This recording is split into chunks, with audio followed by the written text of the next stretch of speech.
그래서 단위당 가격이 높기 때문에 그런데요. 지방 같은 경우는 오히려 30평, 40평이 유리할 수도 있는데 서울은 이제 우리가 가격이 너무 올랐기 때문에 조금 낮춰 내려갈 수 있는 수요들이 늘어난다는 거죠.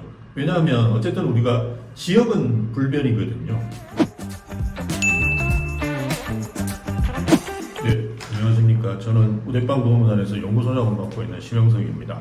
네, 안녕하세요 교수님. 사람들이 가장 많이 궁금해하는 게 지금 부동산 시장이 혼란기라고 또 많이들 하는데, 그래서 집을 사야 한다면 결국 어떤 집 사야 되냐, 이 질문이 핵심인 것 같아요. 간단하게 좀 정리 좀 해주실 수 있을까요? 지금은 양극화가 많이 되고 있는 상황이라고 보시면 되고요. 그 말은 이제 좋은 데는 계속 좋아지고 안 좋은 데는 사실 안 좋아진다기보다는 어쨌든 계속 정체 상태에 이제 머물고 있거든요, 집값이. 그러다 보니까 이제 좋은 데를 사셔야 된다. 좋은 데라는 게 또 문제가 비싸지 않습니까? 그러면 어떻게 하느냐? 좋은 데로의 접근성이 개선되는 곳을 사시는 게 좋다. 최근에 보면 GTX라든지 근데 사실은 GTX뿐만이 아니라요. 월판선이라든지 신안산선과 같이 저는 이제 대심도 철도라고 이야기하는데요. 지하 40m 이하로 뚫는 빠른 철도가 있습니다. 표정속도라고 우리가 이야기하는데 그게 100km 정도 나오는 철도들이 있어요. 그런 데에서 접근성이 개선되는데 그런 데가 있느냐 이렇게 이야기하시는데요. 사실은 우리가 GTX만 하더라도 지금 현재 동탄에서 수서까지 뚫렸거든요. 그런데 그 중간중간에 여기 안 뚫린 데가 있어요. 대표적인 역이 이제 구성역이라든지 이런 데인데요. 그 구성역은 이제 용인역으로 바뀔 거예요. 근데 아직 개통이 안 했고요. 그 주변에 보면 아파트들이 아직도 저렴한 아파트들이 꽤 있어요. 그래서 그런 아파트를 고르시면 됩니다. GTX 관련된 그걸로 말씀을 해주셨는데, 예. GTX 관련된 이런 호재들이 거품이 너무 많이 껴있다 이런 의견들이 예. 이거에 대해서 좀 어떻게 생각하시는지. 그러니까 이게 GTX를 넣는 목적을 잘 아셔야 되는데요. 도심, 즉 서울로 이야기한다 그러면 강남이라든지 그 광화문이라든지 아니면 여의도 이런 지역하고의 접근성을 개선하기 위해서 넣는 겁니다. 그렇다 그러면 궁극적으로 좋아지는 데는 강남이라고 보시는 게 맞긴 한데요. 그렇지만 우리가 GTX로 인해서 접근성이 개선되는데도 당연히 호재가 있죠. 그런데 단순히 그 호재만 있는 거 가지고 집값이 오를 거냐? 이건 또 다른 시각으로 보셔야 돼요. 즉 일자리라든지 그죠? 인프라들이 어느 정도 갖춰져 있으면서 GTX가 뚫리는데 이런 데를 찾으셔야 됩니다. 그래서 그 요소들을 같이 갖추고 있어야 되지. 그냥 GTX가 허허벌판에 뚫린다고 해서 효과가 있을 거냐? 그거는 좀 의문이라는 거죠. 그러니까 GTX가 무조건 옆에 근처에 개통된다고 해서 호재라고 해서 아파트를 사는 건 좀 무리가 있다 이 말씀이시죠? 예, 맞습니다. GTX 호재를 좀 생각하고 그것을 중심으로 교통과 도심으로 이어지는 걸 염두에 두면서 아파트 이제 매수를 고려해야 한다는 말씀이시죠? 예, 맞습니다. 예. 그러면 이제 30평대 아파트가 안 된다? 30평대 아파트가 앞으로 힘들어질 거다라고 생각하는 이유가 좀 있으실까요? 안 된다는 건 아니고요.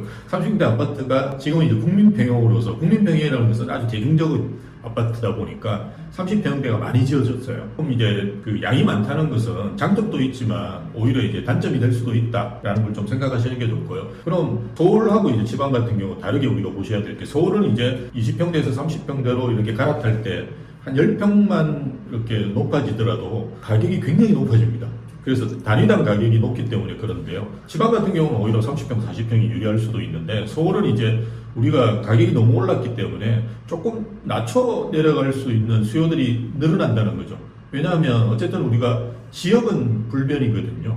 단기간 내에 강남이 바뀔 거냐 그런 건 생각하기 어렵습니다. 그러다 보니까 지역을 고르고 이제 가격대에 맞추다 보면 자연스럽게 30평대보다는 20평대를 찾을 수요들이 앞으로 늘어날 가능성이 있다. 그런데 20평대는 30평대에 비해서 적은 데는 이제 3분의 1, 좀 많아도 반 정도 수준밖에 안 지어졌거든요. 그래서 서울 같은 경우는 오히려 20평대 또는 그 이하의 아파트들이 더 가치가 있을 수 있다. 이런 말씀을 드리는 겁니다. 30평대 아파트가 안 좋다기보다는 이 도심, 특히 서울 중심에는 10평형대로 가격 차이가 너무 심하기 때문에 20평대가 좀 경쟁력이 있을 수 있고 그런 말씀이시죠? 그렇죠. 지방 같은 경우는 오히려 30평, 40평대도 무방하다. 왜?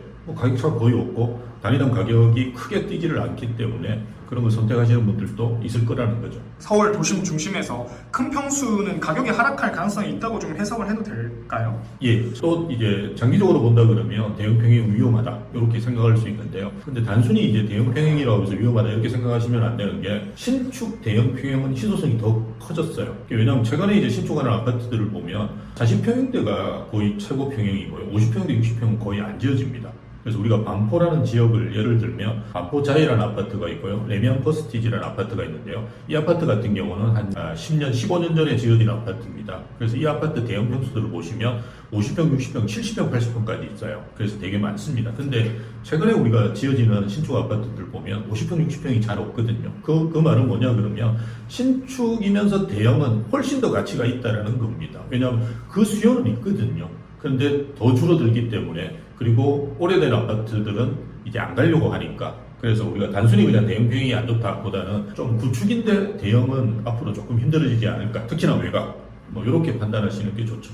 아까 신축 대형 평수는 희소성 가치가 좀 있을 것 같다고 말씀하셨는데 예. 여전히 항상 말이 나오는 게 신축인데 입지가 조금 안 좋은 곳이랑 구축인데 좋은 입지가 항상 이렇게 뭔가 사람들 의견이 갈리는 것 같아요. 예. 교수님 생각은 여거에 대해 좀 어떤 생각이 있으신지? 이건 뭐 사실은 정답이 있습니다. 그러니까 구축이면서 좋은 입지입니다. 아파트나 이런 부동산 상품은 입지가 일단 가장 중요합니다.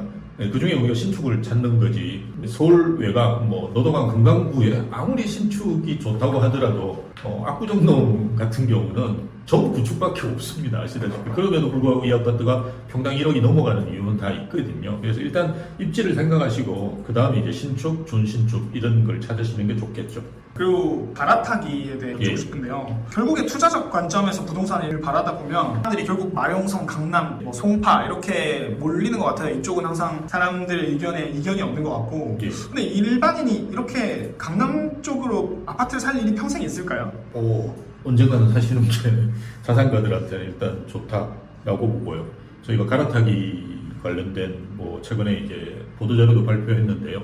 거기 갈아타기를 가장 선호하는 지역들이 보면 양천구, 강남구, 서초구 이런 쪽이에요. 대부분 다 주거 선호 지역입니다.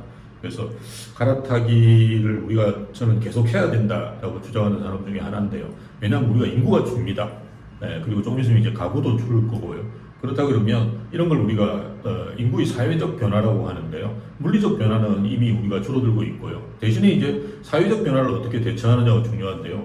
이제 그 제로섬 게임이거든요. 서로 어디를 뺏어와야 되는 상황이다 그러면 사회적 변화를 고려할 때 당연히 이제 사람들이 살고 싶어 하는 곳에 인구가 몰리고 아닌 데는 이제 인구가 급격하게 줄어들 가능성이 있죠. 그래서 우리가 갈아타기를 계속 할 수밖에 없는 거는 인구가 주는데 사회적 변화를 고려할 때는 인구가 그래도 늘어나는 데가 있습니다. 그런 지역 쪽으로 가야 되는데 이게 이제 갈아타기를 계속해서 옮겨야 되는 이유가 되는 거죠. 갈아타기에 대해 한 가지 더 여쭙고 싶은데요. 갈아타기를 하다 보면 결국에는 어떤 투자적 관점이 섞인 거기 때문에 대출을 받던 어떤 리스크를 질 수밖에 없는 부분인 거잖아요. 예. 근데 이런 리스크를 지면서까지도 갈아타기를 해야 한다고 생각하실까요? 아파트 같은 부동산 상품은 몇 년 내에 사고파고 하는 게 아니지 않습니까? 최소 10년, 그 이상을 보면 가셔야 되는데요. 10년 후에 우리나라 인구 구조라든지 인구 이동 상황을 고려해 보신다 그러면 갈아타기를 안 할 때 오히려 이제 위험할 수가 있는 거거든요. 그래서 내 자산의 가치를 방어하기 위해서는 이제는 갈아타기 할 수밖에 없는 상황이다. 저는 이렇게 이해하시는 게 좋을 것 같아요. 알겠습니다. 네, 교수님 오늘 인터뷰 또 감사합니다. 예, 감사합니다. 네.